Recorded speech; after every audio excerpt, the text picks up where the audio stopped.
जय हिंद साथियों, मैं एकलव स्वागत करता हूं आपके अपने YouTube channel mind alert creation में। दोस्तों, अगर आप सो रहे हैं तो जाग जाइए। अगर आपको केवीसी में जाना है तो आप पढ़ाई शुरू कर दीजिए।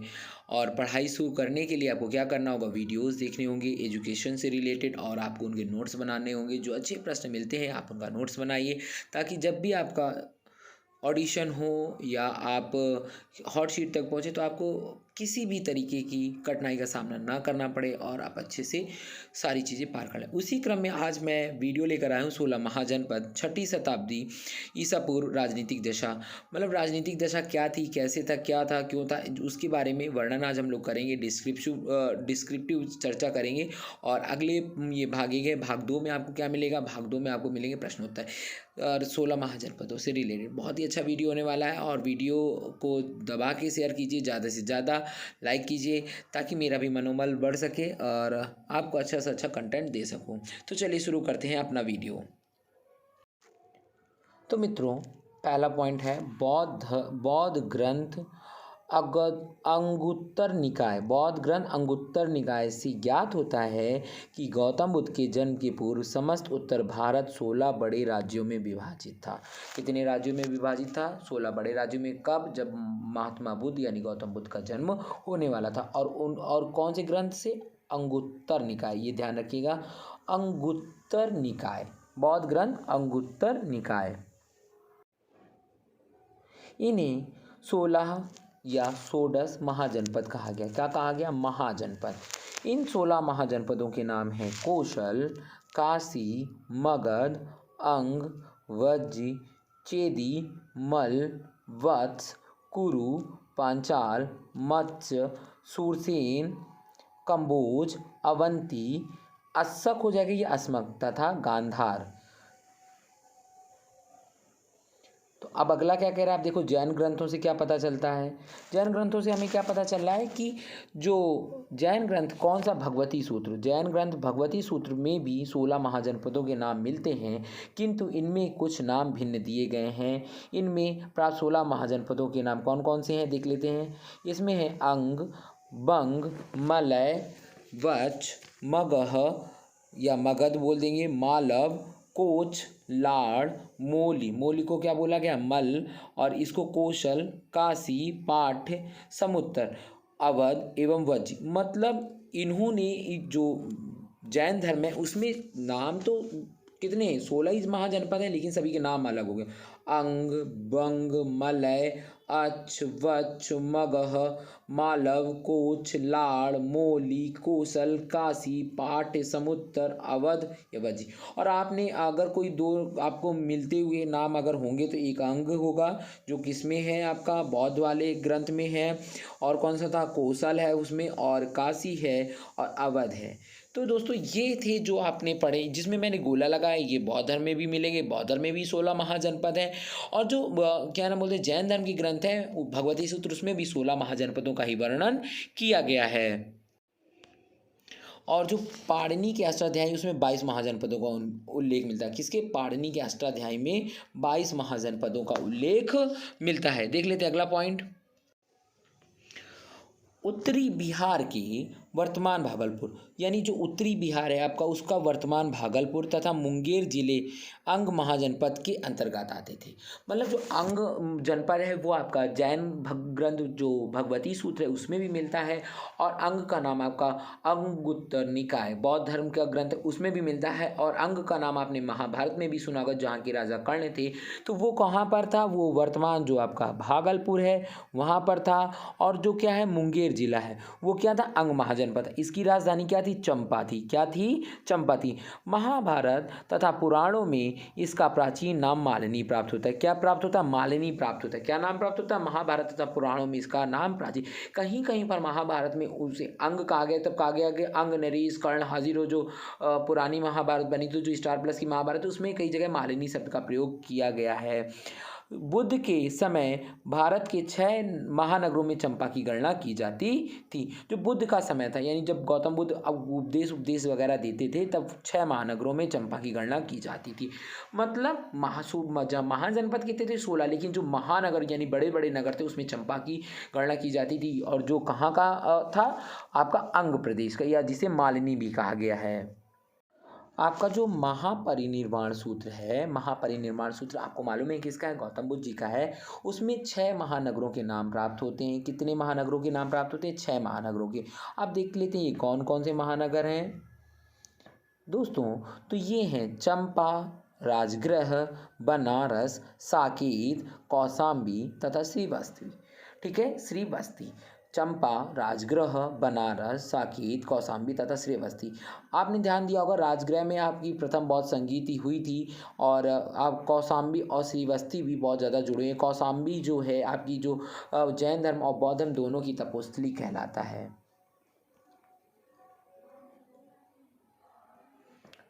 तो अगला पॉइंट क्या कह रहा है? दीघ निकाय के अनुसार, किसके अनुसार? दीघ निकाय के अनुसार चंपा नगर निर्माण की योजना वास्तुकार महागोविंद ने की थी। किसने की थी? महागोविंद ने। देखिए आपको एक इंपॉर्टेंट पॉइंट क्या मिला, जो चंपा नगर था उसके वास्तुकार कौन थे? महागोविंद थे।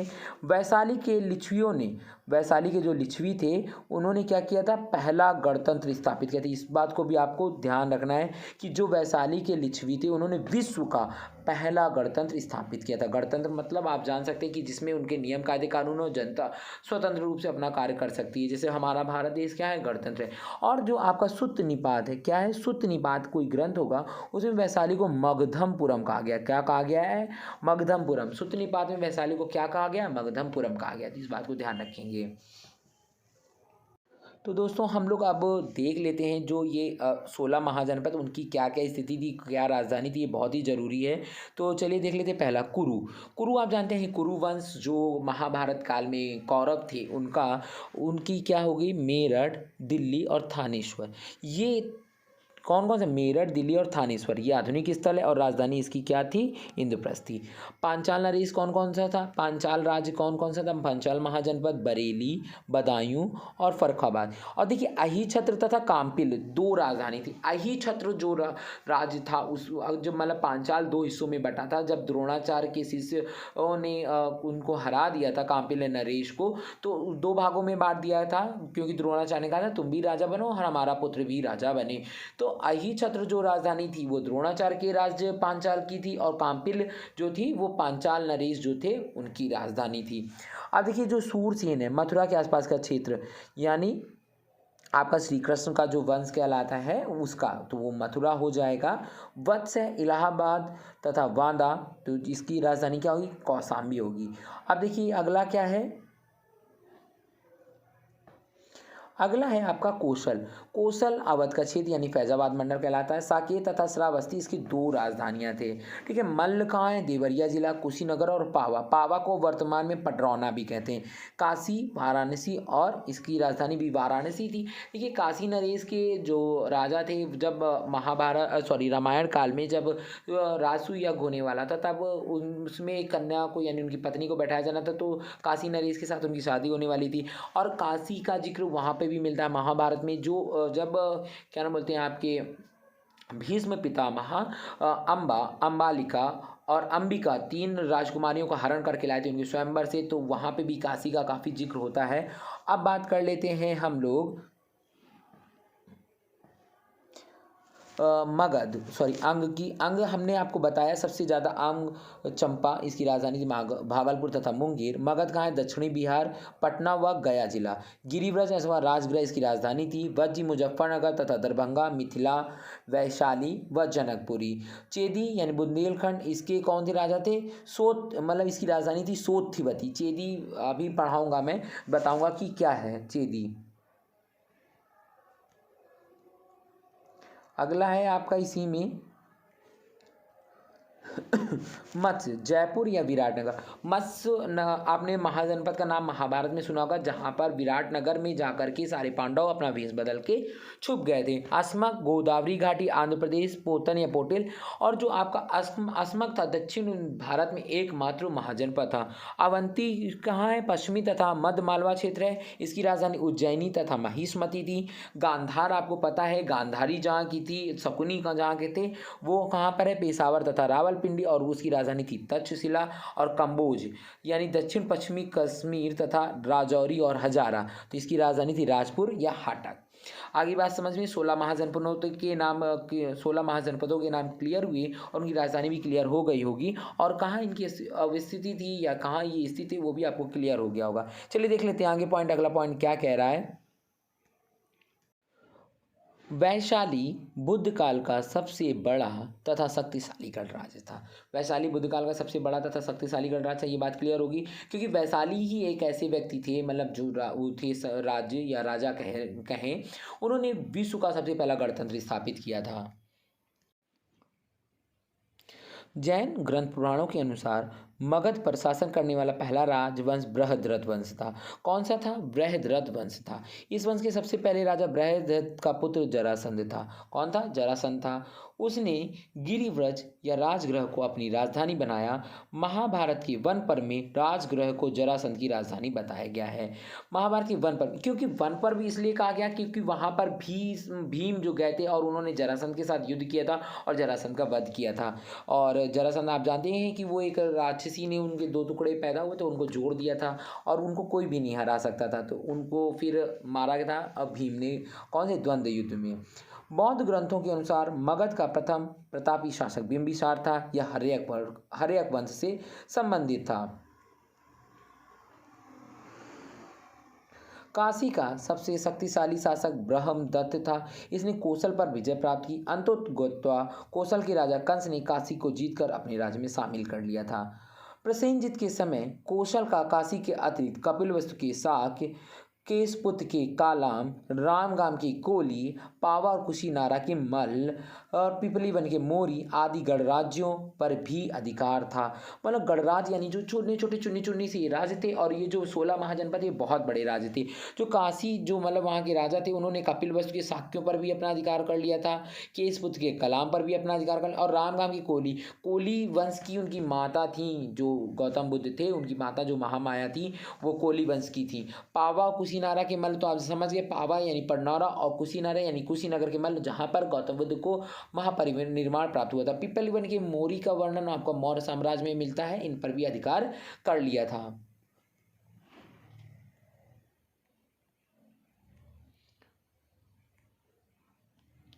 संयुक्त निकाय के अनुसार प्रसेनजित 5 राजाओं के एक गुट का नेतृत्व करता था। रामायणकालीन कौशल राज्य की राजधानी अयोध्या थी। ठीक है, अभी पता चल गया ना आपको। प्रसेनजित कहाँ के राजा थे? कौशल के, और कौशल राज्य की राजधानी क्या थी? अयोध्या थी। कौशल के प्रमुख नगर श्रावस्ती और अयोध्या थे। बुद्ध काल में कौशल के 2 भाग हो गए थे। उत्तरी भाग की राजधानी श्रावस्ती तथा दक्षिण भाग की राजधानी साकेत थी।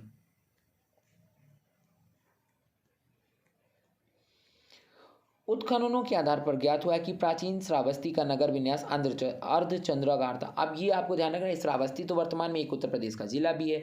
अगर उत्खननों से क्या प्राप्त हुआ कि अर्धचंद्राकार की, अर्धचंद्राकार मतलब ऐसा इसका विन्यास, इस श्रेणी में ये बसा हुआ था। तो अगला पॉइंट देख लेते हैं क्या कह रहा है। पूर्वी उत्तर प्रदेश के देवरिया जिले में मल्ल महाजनपद स्थित था। इसके 2 भाग थे, एक की राजधानी पावा यानी पडरौना तथा दूसरे की कुशीनारा या कसिया थी। 6ठी शताब्दी ईसा पूर्व में आधुनिक बुंदेलखंड के पूर्वी तथा उसके समीपवर्ती भागों में चेदी महाजनपद स्थित था। इसकी राजधानी सोथिवती थी, जिसकी पहचान महाभारत में सुक्तमती से की जाती है।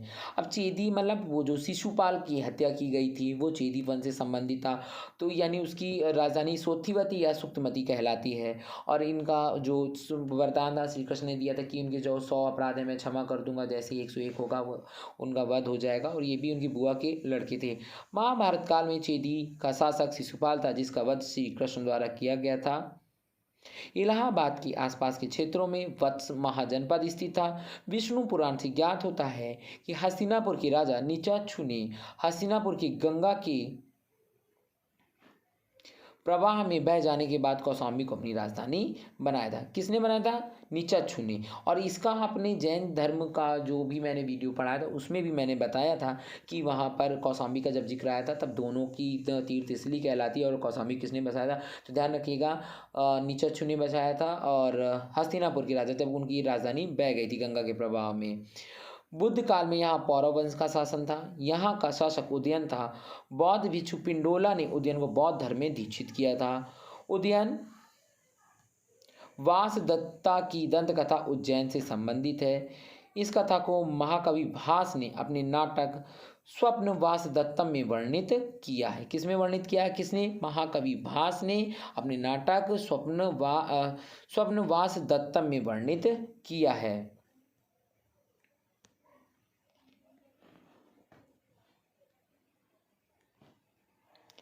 कुरु महाजनपद मेरठ, दिल्ली तथा थानेश्वर के भूभागों में स्थित था। महाभारतकालीन हस्तिनापुर नगर इसी राज्य में स्थित था। बुद्ध के समय यहाँ का राजा कौरव्य था। कौन था? ये ध्यान रखनी है। बुद्ध के समय अगर पूछा जाए हस्तिनापुर का राजा कौन था? कौरव्य। पांचाल महाजनपद आधुनिक रुहेलखंड के बरेली, बदायूं तथा फर्रुखाबाद जिलों से मिलकर बनता था। प्रारंभ में इसके दो भाग थे। उत्तरी पांचाल की राजधानी अहिछत्र तथा दक्षिणी पांचाल की राजधानी काम्पिल्य थी। पांचाल महाजनपद के अंतर्गत कान्यकुब्ज का प्रसिद्ध नगर स्थित था। पांचाल जनपद की सीमा हिमालय की तलहटी से लेकर दक्षिण में चंबल नदी तक तथा पूर्व में कौशल तथा पश्चिम में कुरु जनपद को स्पर्श करती थी।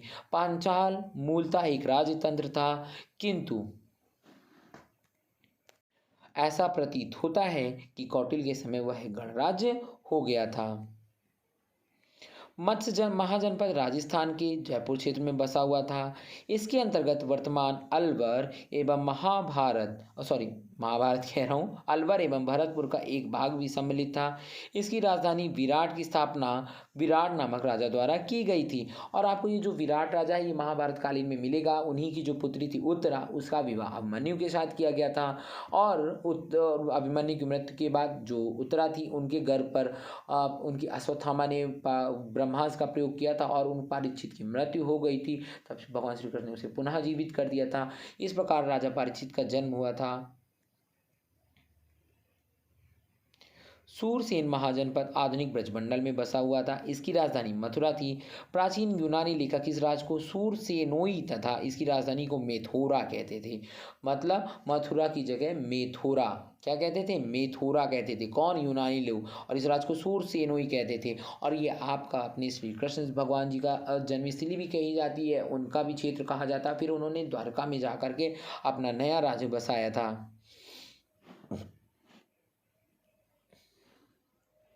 अस्मक महाजनपद गोदावरी नदी आंध्र प्रदेश के तट पर स्थित था। महाजनपदों में केवल अस्मक ही दक्षिण भारत राज्य में स्थित था।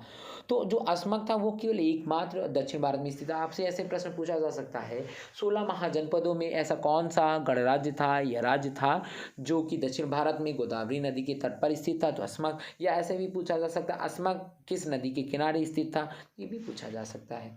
पूछने को तो कुछ भी पूछ सकते हैं, बस उनके ऊपर डिपेंड करता है कि वो क्या पूछते हैं। अब बात करते हैं अवंती। अवंती महाजनपद पश्चिमी तथा मध्य मालवा के क्षेत्र में बसा था। इस महाजनपद के दो भाग थे। उत्तरी अवंती की राजधानी उज्जैनी तथा दक्षिणी अवंती की राजधानी महिष्मती। और महिष्मती आपने जो नाम सुना होगा, जो बाहुबली मूवी थी उसमें महिष्मती का खूब वर्णन मिलता है। महिष्मती की पताका, महिष्मती साम्राज्य, तो वो हो सकता है मे बी वही वाला महिष्मती साम्राज्य की वर्णन करते हो। तो अवंती हो जाएगा दक्षिण अवंती की राजधानी। अवंती किसकी और वैसे अगर आप देखें तो चंद्रगुप्त विक्रमादित्य जो है उज्जैन नगरी उन्होंने बसाई थी। वही अपनी नगरी को अवंती का नगरी भी कहते हैं। अवंती का आया कुछ ऐसे करके सॉन्ग भी है शायद।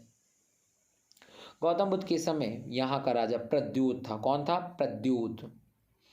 आगे है बिंबिसार के समय में मगध के साथ प्रद्योत के संबंध मैत्रीपूर्ण थे। प्रद्योत को पांडु रोग से ग्रसित हो जाने पर बिंबिसार ने अपने राजवैद्य बिंबिसार ने अपने राजवैद्य को जीवक, राजवैद का क्या नाम था? जीवक। किसने? बिंबिसार ने प्रदोत के उपचार के लिए जीवक को भेजा था। ठीक है, आगे बात समझ में, जीवक को भेजा था। ये ध्यान रखने वाली बात है कि अवंती के राजा प्रद्योत थे बुद्ध के समय में, और उनके लिए वैद किसने भेजा था? बिंबिसार ने। और बिंबिसार और के वैद का क्या नाम था? जीवक। और जो राजा प्रद्योत थे वो किस रोग से ग्रसित थे? पांडु रोग से।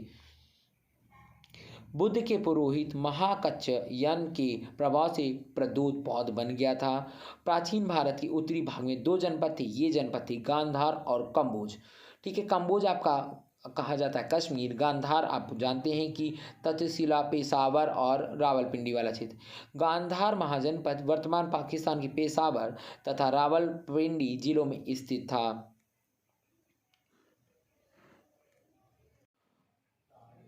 रामायण से ज्ञात होता है कि तक्षशिला नगर की स्थापना भरत के पुत्र तक्ष ने की थी। तो जब राम जी जा रहे थे निर्माण प्राप्त करने के लिए, तब उन्होंने सभी जो राजकुमार थे उनको राज्य बांट दिया था, और वहीं से उन्होंने तक्षशिला नगर की स्थापना की थी। किसने? भरत के पुत्र तक्ष ने, इसीलिए इसका नाम तक्षशिला पड़ा था। आपका जो गांधार महाजनपद का दूसरा प्रमुख नगर था पुष्कलावती।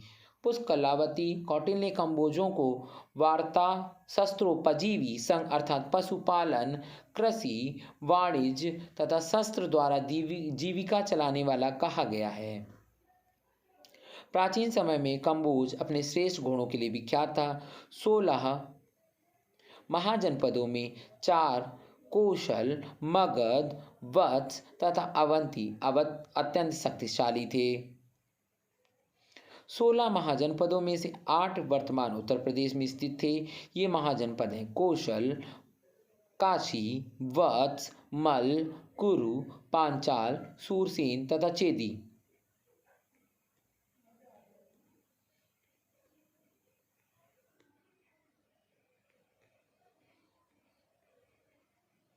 बुद्ध काल में गंगा घाटी में कई गणराज्यों के अस्तित्व का प्रमाण मिलता है।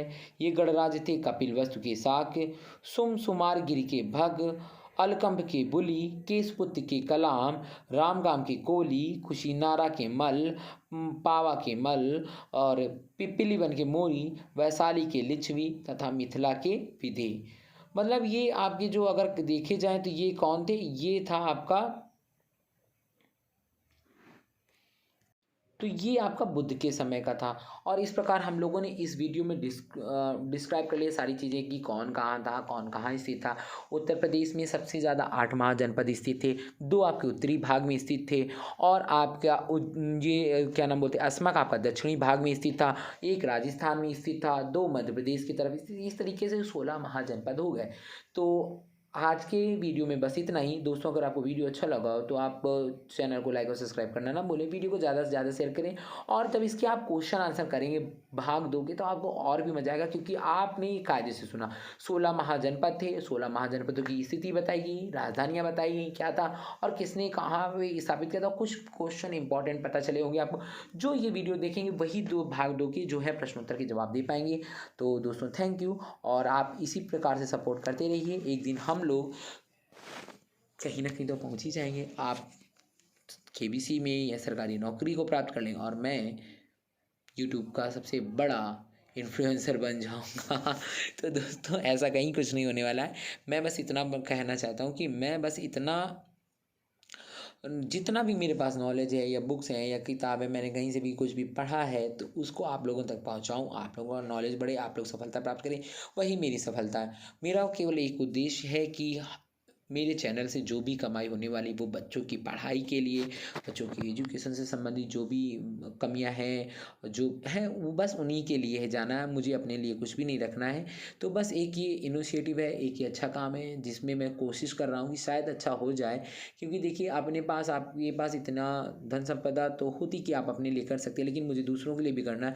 मुझे उसमें आपका साथ चाहिए। तो साथ के लिए आपको वीडियो देखना होगा और कई लोगों को शेयर करना होगा। बस इतना करते रहिए, और हम लोग एक दिन सफलता की कदम को चूम लेंगे। तो तब तक के लिए टिल देन बाय बाय, और मिलते हैं नेक्स्ट वीडियो में। भाग 2, 16 महाजनपद, 6ठी शताब्दी, राजनीतिक दशा, संपूर्ण परिचय, भाग 2। चलिए बाय बाय, और वीडियो को ज़्यादा से ज़्यादा शेयर करिए।